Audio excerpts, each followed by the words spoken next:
आपण नेहमीच म्हणतो आनंद, सुख, समृद्धी ह्या गोष्टी कशा नेमक्या प्राप्त होतात? तर मला मनापासून इथे हेच म्हणायचं आहे. आनंद ही अशी गोष्ट आहे की ती मानण्यावर आहे. तुम्ही मानलं तर नक्कीच ती तुमच्यापाशी आहे. आपण कुठे कमी पडत असतो माहिती आहे का? त्याचं साधं पृथक्करण करायचं तर कुठल्याही गोष्टीकडे बघण्याची जी दृष्टी असते ना, ती सकारात्मक असावी लागते. कुठल्याही गोष्टीकडे तुम्ही सकारात्मक बघायचं एकदा मनाला बजावलंत, मनाला वळण लावलंत ना, की प्रत्येक गोष्ट ही छान सुंदरच वाटायला लागते.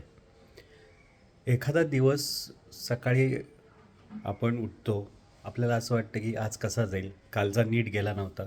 तर कालचा दिवस नीट गेला नव्हता हा विचार स्पर्शून जातो ना, तिथेच नकारात्मकतेला सुरुवात होते. ही नकारात्मकताच आपल्याला टाळायची आहे.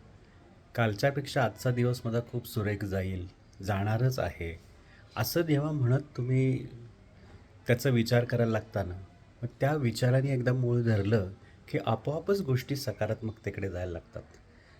दृष्टी निराळी ठेवा, दृष्टी सकारात्मक ठेवा आणि मग आपोआपच आपल्या मनामध्ये जी काही वादळं असतात, आपल्या मनामध्ये जे कलह असतात, आपल्या मनामध्ये आपल्याला असं वाटतं की आजचा दिवस चांगला जाणार नाही, ह्या विचारांना खतपाणी घातलं जातं.